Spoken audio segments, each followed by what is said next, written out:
खून का बदला।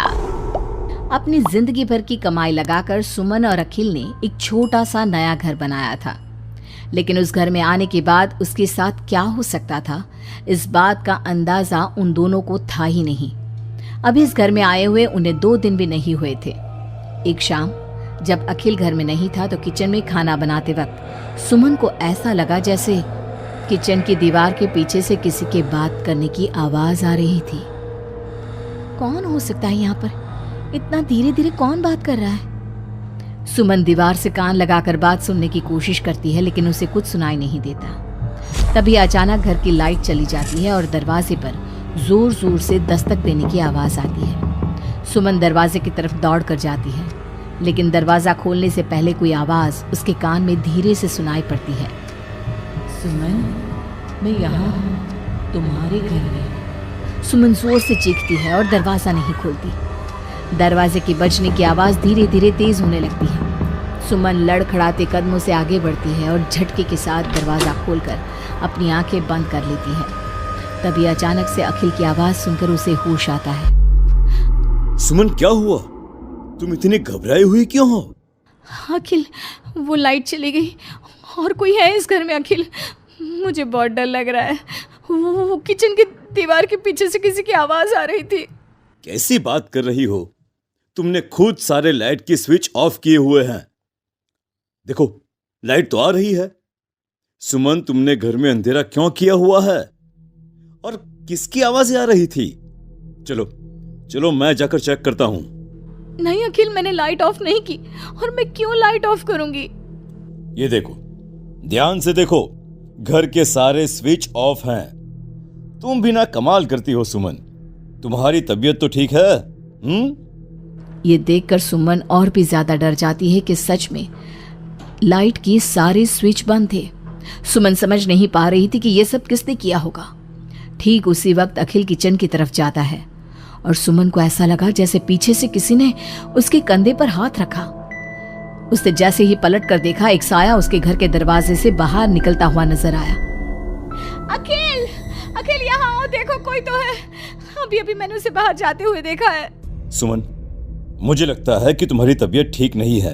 अरे, मैंने किचन में भी जाकर देखा। पास वाले घर में जो लोग हैं ना, उनसे बात करने की आवाज आ रही है। एक काम करो, तुम जाकर आराम करो, मैं खाना खुद परोस कर खा लूंगा। ओके? तुम बेडरूम में जाओ। जाओ। नहीं अखिल, मैं अकेले नहीं जाऊंगी और अब इस घर में मैं एक दिन भी नहीं रहना चाहती। थोड़ी देर के बाद सुमन और अखिल दोनों ही बेडरूम में जाकर सो जाते हैं। डर की वजह से सुमन को नींद नहीं आ रही थी, लेकिन फिर वो गहरी नींद में सो जाती है और सुबह जब सोकर उठती है तो उसने देखा कि अखिल ऑफिस के लिए तैयार हो गया था। अखिल, आप कहाँ जा रहे हैं? मुझे इस घर में अकेला छोड़कर आप कहीं नहीं जा सकते। देखो सुमन, मेरा ऑफिस जाना बहुत जरूरी है। कल तुम ऐसे ही डर गई थी। अब परेशान मत हो और मैं ब्रेकफास्ट बाहर कर लूंगा। ओके? जब तुम्हारी तबीयत ठीक लगे तो तुम खाना बनाकर खा लेना। और हाँ, अगर तुम कहो तो मैं तुम्हारे लिए बाहर से खाना भिजवा दूं। नहीं अखिल, उसकी कोई ज़रूरत नहीं है। मैं अपने लिए खाना बना लूंगी, लेकिन मुझे डर लग रहा है। डरने की कोई बात नहीं है। अभी मैं चलता हूँ, तुम अपना ख्याल रखना। चलो, गुड बाय। अखिल के जाने के बाद सुमन बाथरूम में नहाने के लिए चली जाती है और शावर ऑन करती है। नहाते नहाते सुमन को एहसास होता है कि शावर से पानी की जगह खून गिर रहा था। उसने घबराकर सामने लगे मिरर में देखा और ये देखकर उसके पैरों तले जमीन खिसक गई कि वो पूरी तरह सर से पैर तक खून में भीग चुकी थी। सुमन भागकर बाहर आती है। उसे अपने घर का पूरा फर्नीचर जला हुआ नजर आता है और उसके ठीक सामने खड़ी हुई थी एक औरत जिसने दुल्हन के कपड़े पहने हुए थे। उसके चेहरे पर लंबा सा घूंघट था और उसके शरीर से खून टपक रहा था। कौन हो तुम और क्या चाहती हो मुझसे? यहाँ क्यों आई हो तुम? मैं तुमसे तुम्हारा पति चाहती हूँ। मुझे अपना पति दे दो और मैं वापस चली जाऊंगी। लेकिन मेरा पति? अखिल, मेरा मतलब तुम्हें मेरा पति क्यों चाहिए? हमने क्या बिगाड़ा है तुम्हारा? तुमने नहीं, हर सुहागन औरत मेरी दुश्मन है। और जब भी मेरी आंखों के सामने कोई औरत अपने पति के साथ नजर आती है तो मैं उसे जिंदा नहीं छोड़ती। लेकिन तुम ऐसा क्यों करती हो? और प्लीज मैं तुम्हारे आगे हाथ जोड़ती हूँ, तुम मुझे और अखिल को जाने दो। हम दोनों हमेशा के लिए ये घर छोड़कर चले जाएंगे। अब ऐसा नहीं हो सकता। एक बार जो इस जमीन के आसपास से गुजर जाता है उससे फिर हमेशा के लिए मेरे साथ इस जमीन के नीचे मेरी दुनिया में चलना पड़ता है। और तुमने इस जमीन के ऊपर अपना घर बनाकर अपनी दुनिया बसाने की कोशिश कर ली। अचानक से वो औरत सुमन को उसके बाल पकड़कर जमीन पर घसीटने लगती है। सुमन दर्द से जोर जोर से चीखती है, लेकिन उसकी आवाज उसके घर की दीवारों के अंदर दब कर रह जाती है। अब बाकी दूसरी औरतों की तरह मैं तुम्हें भी इस घर की दीवारों के नीचे दफन कर दूंगी और तुम्हारे पति को हमेशा के लिए अपना पति बना लूंगी। जानती हो, मेरी भी शादी हुई थी, लेकिन शादी के ठीक बाद मांग में सिंदूर भरकर मेरे पति ने गला घोट कर मेरी हत्या कर दी और इस जमीन के नीचे मुझे गाड़ दिया। बस तब से मेरी आत्मा यही भटक रही थी। मुझे भी सुहागन बनना है, मुझे भी पति चाहिए। छोड़ दो मुझे प्लीज, मुझे जाने दो।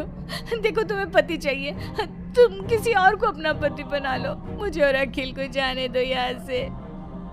लेकिन वो औरत सुमन को लेकर वहां से गायब हो जाती है। शाम को जब अखिल ऑफिस से लौट कर आता है, डोरबेल बजाता है, तभी मुस्कुराते हुए सुमन दरवाजा खोलती है। दरअसल सुमन के शरीर के अंदर अब उस औरत की आत्मा थी, लेकिन अखिल का चेहरा देखते ही सुमन के शरीर के अंदर एक हरकत होती है और वो अचानक से नाराज हो जाती है। क्या हुआ सुमन, आज तो ठीक हो ना? तुम्हारी तबीयत भी ठीक लग रही है आज तो। गुड। मुझे नहीं पता था कि तू आने वाला है यहाँ, वरना तो मैं तेरी मौत का सारा इंतजाम करके रखती। क्या हुआ?